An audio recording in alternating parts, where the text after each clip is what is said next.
And action. Did I ever tell you about the man that taught his asshole to talk? His whole abdomen would move up and down, you dig, farting out the words. It was like unlike anything I'd ever heard. A bubbly, thick, stagnant sound, a sound you could smell. This man, he worked for a carnival, you dig, and at first it started out as a novelty ventriloquist act. It was real funny, too, at first. And then the asshole started talking on its own.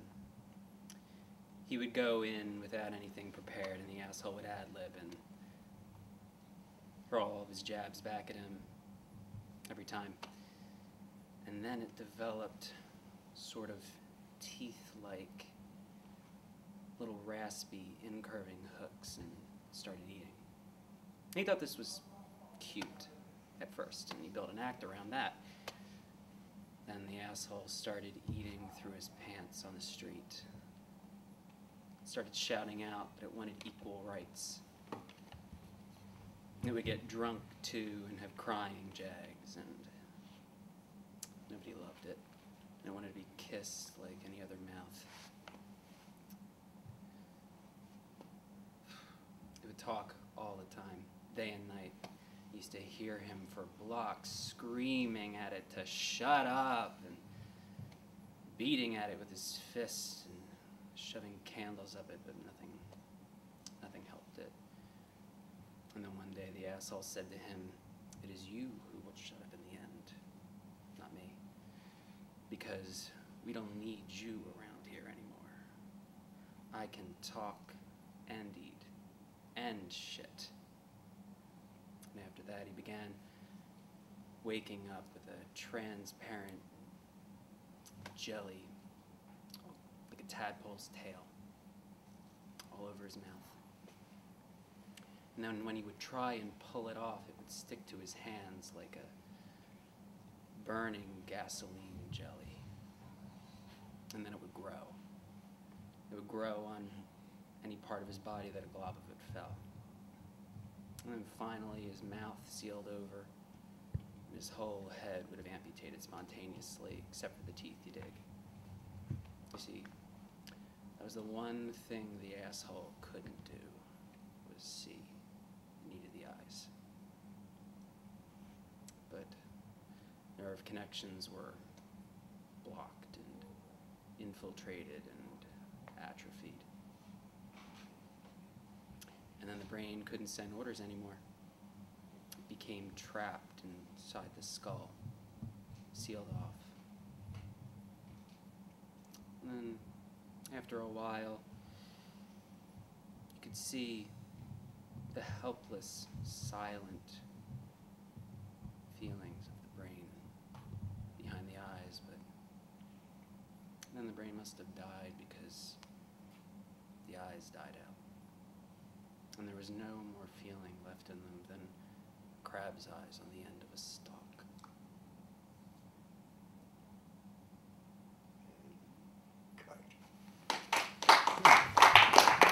Dedicate this to Our Lady.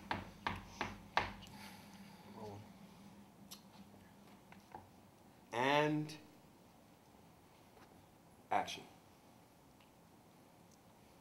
You know, once Colin and I did something we thought would be really funny.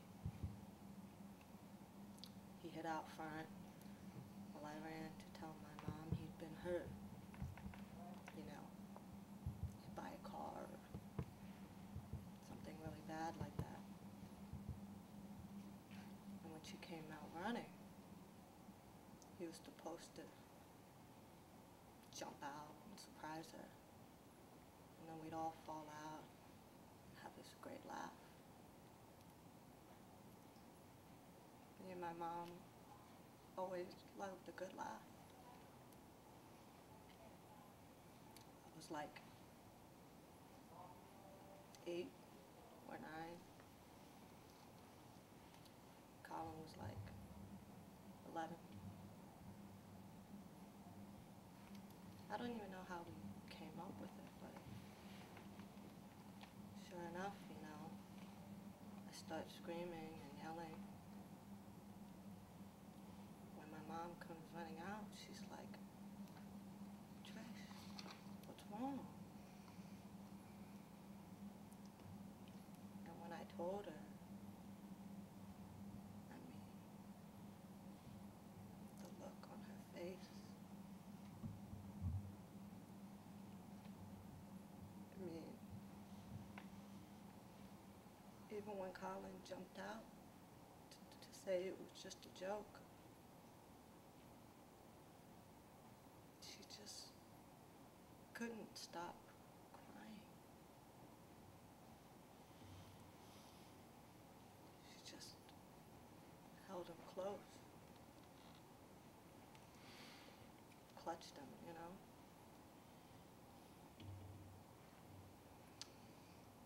I was just a baby. I didn't get it then.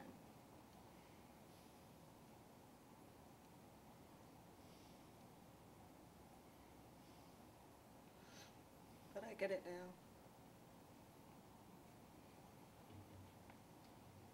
Colin's dead. No matter how hard I cry, it's just not gonna pop up and show me it was just a joke.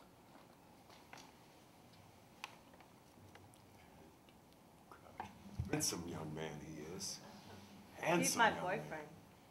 He's not your boyfriend. You look like that boyfriend in that picture. No, I mean, No, I didn't mean that in the... Ready? Relax, relax, relax. Just breathe, man. Just breathe. Okay? We'll come to you. And... action. See, Jake, I can't do no life in prison. You gotta get me off. Jake, you think just like them. That's why I picked you. You one of them, don't you see? Oh, you think you ain't cause you eating clods and you out here trying to get me off on TV talking about black and white? But the fact is, you just like the rest of them. When you see me, you don't see a man. You see a black man. We ain't no friends, Jake. We ain't never been friends. I bet you ain't never been to my part of town. I bet you don't even know where I live. Our daughters, Jake, they ain't never gonna play together. America is a wall, and you on the other side. How a black man ever gonna get a fair trial when the enemies are the ones making the decisions? You got anything to say now, Jake? Take your time. And... action. Jake, I can't do no life in prison. You gotta get me out. See, Jake, you think just like them. That's why I picked you. You one of them. You have to understand, you're one of them. Oh, you think you're not because you eating clods? And you're here trying to get me off on TV, talking about black and white?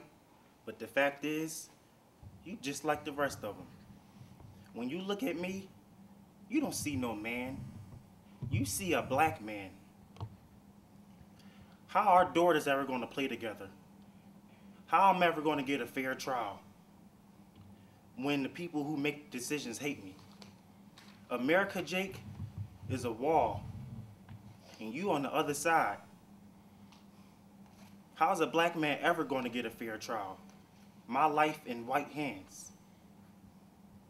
You, Jake, that's how. You my secret weapon.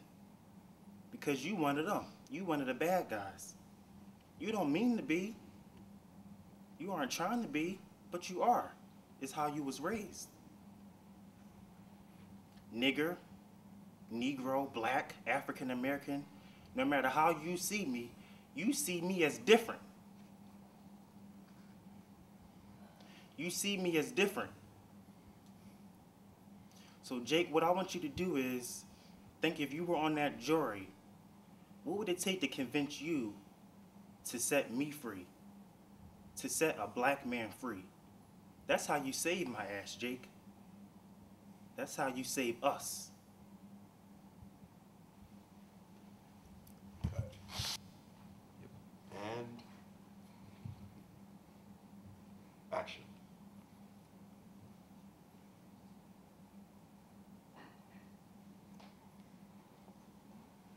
was 16, I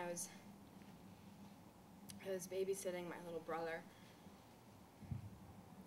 and I had taken all these Percocet, and I was unbelievably high. And we had driven across the bridge to the park on Lakeshore, and he was wearing his red socks. He was running around in these piles of leaves, and he would bury me in the leaves, and I would bury him in the leaves, and he was pretending that he was a train, and so he would charge into the leaves, and he would make tracks, and I was pretending to be the caboose, and so he would say, "Coal caboose, coal caboose,"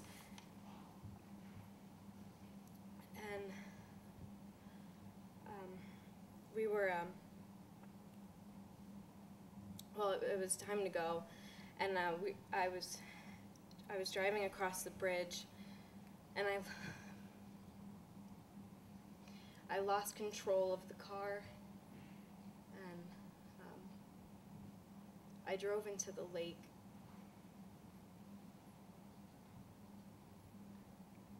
And I couldn't get him out of his car seat, and he drowned. And I struggle with God so much because I can't forgive myself, and I don't want to forgive myself, and I don't think I want to believe in a God that could forgive me.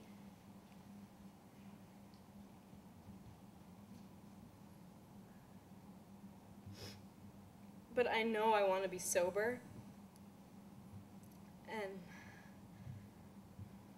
I'm here, and I'm present, and I can hurt someone, but and they can forgive me or not, but I want to change, and I'm so happy that God makes you look up, that He helps you. But if He doesn't, come here.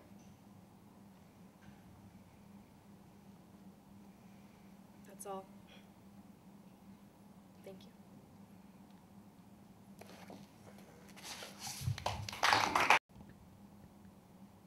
Action.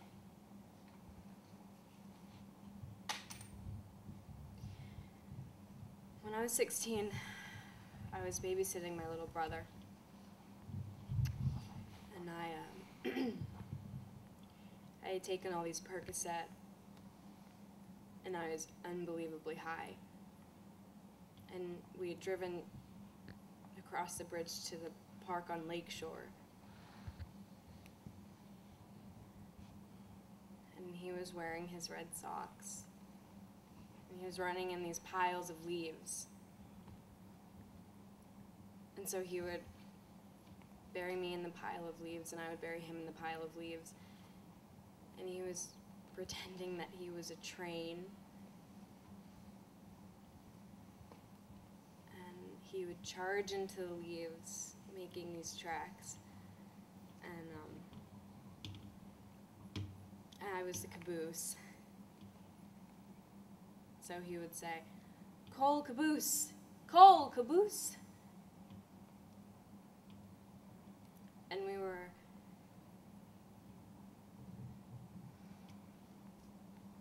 it was time to go, and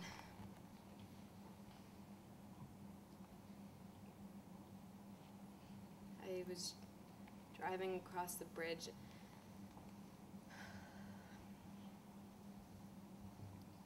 And I lost control of the car.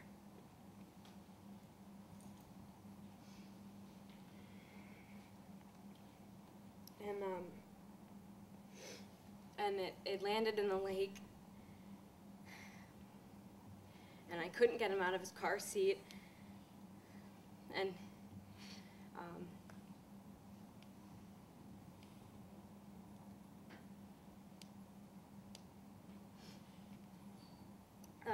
He drowned, and I struggle with God so much because I can't forgive myself, and I don't want to forgive myself.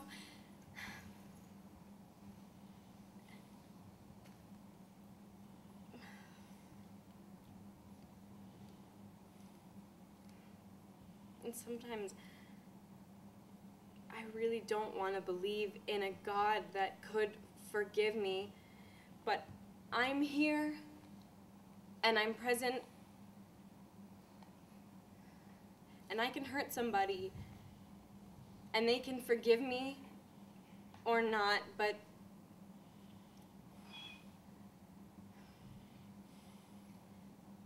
I can change, and I